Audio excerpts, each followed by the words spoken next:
தீய வார்த்தைகளை பேசுவதிலிருந்தும் விலக்கப்பட்ட பொருள்களை உண்பதிலிருந்தும் அவர்களின் குருமார்களும் அறிஞர்களும் அவர்களை ஏன் தடுப்பதில்லை? அல்லாஹ் கேட்குறான். வாழ்நாள் முழுவதும் இவர்கள் புரிந்து வரும் சாதனை எத்தனை மோசமானது. இதைத்தான் நீங்கள் சாதனைன்னு மார்தட்டிக்கிறீங்க. இது ரோதனை. இது என்ன வார்த்தை பேர் அல்லாஹ் சொல்கிறான். தீய வார்த்தைகள் பேசுவது. தீய வார்த்தைன்னு என்ன? கெட்ட வார்த்தையா? அல்லாஹ்வுடைய தீனுக்கு எதிராக பேசுகிறது. என்ன சமத்துவம் பெரியார் மட்டும்தான் கற்றுக் கொடுத்தாரா? மற்றவங்க பேசட்டும்பா, நமக்கு பிரச்சனையே இல்லை. அவங்களுக்கு வேணால் சமத்துவம் பெரியார் வழியாக அவங்க அறிஞ்சிருக்கலாம். குரானை விட வேறு யார சமத்துவம் பேசுவான்? அல்லாஹ் தவிர 4வது அத்தியாயத்தில் எடுத்தோன்னு அல்லாஹ் பேசலை. உங்கள் எல்லாரையும் ஒரு ஆண் ஒரு பெண்ணிலிருந்து படைச்சேன்னு அல்லாஹ் சொல்லலை. இதுதானே உண்மை? இதுதானே அப்சல்யூட் ட்ரூத்து? இதுதானே மிகப்பெரிய உண்மை? இதுதானே மிகப்பெரிய சத்தியம்?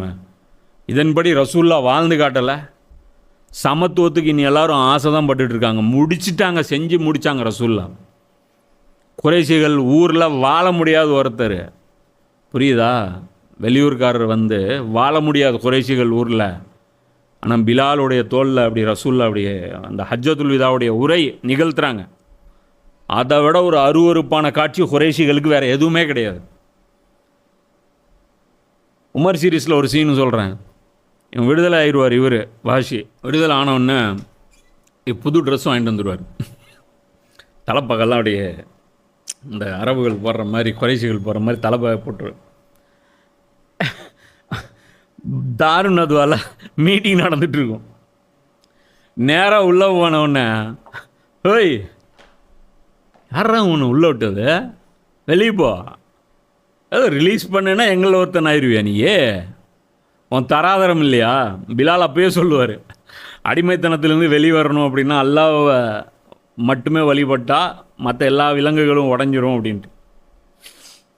அதுதான் அல்லாமா இக்பாலும் சொல்லுவார், இந்த ஒரு சஜ்தா இங்கே பண்ணினா 1000 சஜ்தாலேருந்து உனக்கு விடுதலை கிடைக்கும். தொஹ ஜோஹே யக்கீம் பாய்தா தோ கட் ஜாத்தி ஹே ஜஞ்சீர்.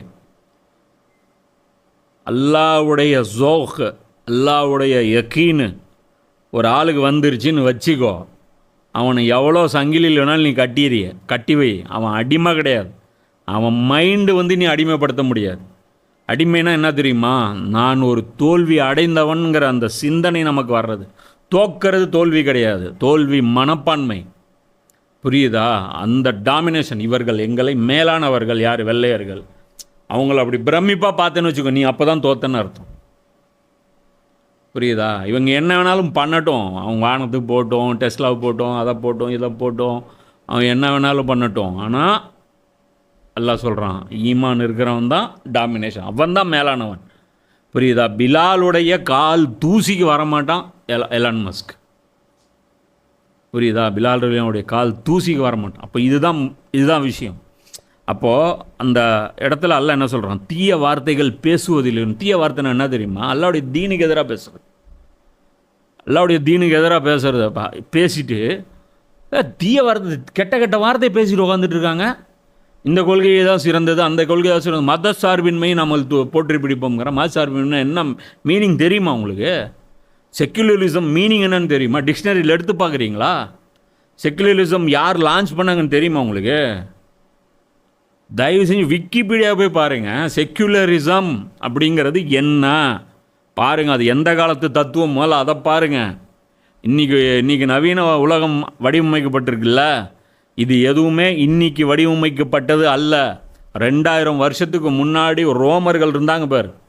இந்த கிளாடியேட்டர் அந்த படத்தெல்லாம் மனுஷன் வேட்டையாடிட்டு என்ன ஓரின சேர்க்கை பண்ணிவிட்டு பொம்பை போன்ற ஊர்களில் விபச்சாரம் பண்ணிவிட்டு நிர்வாணமாக சுற்றி திரிஞ்சிட்டு பெண்களை அடிமைப்படுத்திட்டு ரத்த ஆறு ஓடிட்டு ஏழைகளுடைய ரத்தத்தை உறிஞ்சிட்டு இருந்த கேடுகட்டவங்க இருக்காங்க இல்லையா, அவங்க உருவாக்குன வாழ்வியல் முறைகள் இருக்குது. என்ன நீட்சேங்கிறவர், என்ன சாக்ரட்டிஸு, அரிஸ்டாட்டிலு, இவங்களுடைய கொள்கைகளை தான் இவங்க ஃபாலோ பண்ணிட்டுருக்காங்க. இன்னைக்கு இருக்கக்கூடிய நவீன கட்டமைப்பு சொல்கிறேன். இதை பற்றி இன்ஷால்லா விரிவாக ஒரு நாள் பேசுவோம். அப்போது இந்த கொள்கைகள் மேலானது அப்படின்னு சொல்லிட்டு இன்னைக்கு உட்காந்து பேசுகிற ஒரு முஸ்லீம் ஒருத்தர் பேசுகிறார். ஒரு ஒரு நாத்திகத்துடைய சபையில் உட்காந்துட்டு பேசுகிறாரு ஒரு முஸ்லீம். போயிட்டு அவர் பார்த்துட்டு இந்த மாதிரி ஆர்எஸ்எஸ் இப்படி பண்ணுது அப்படி பண்ணுது. என்ன பண்ணிடுவேன் நீ? ஆர்எஸ்எஸ் கவுண்டர் எது? ஆர்எஸ்எஸ் கவுண்டர் எது? எப்படி எப்படி கவுண்டர் பண்ணுவீங்க? எல்லா ஓட்டும் சேர்ந்து உங்கள் 30% ஓட்டு சேர்ந்து காங்கிரஸுக்கு போட்டுருவீங்களா? முதல்ல உங்களை ஒன்றுபடுத்த முடியுமா? எதை வச்சு உங்களை ஒன்றுபடுத்துறது? முஸ்லீம்களை எதை வச்சு ஒன்றுபடுத்துவீங்க? ஒன்றுபடுத்தவே முடியாது முஸ்லீம்களை. லா இலாஹ இல்லல்லாஹ் எடுத்து வைக்காத வரையில் ஒன்றுபடுத்த முடியும்.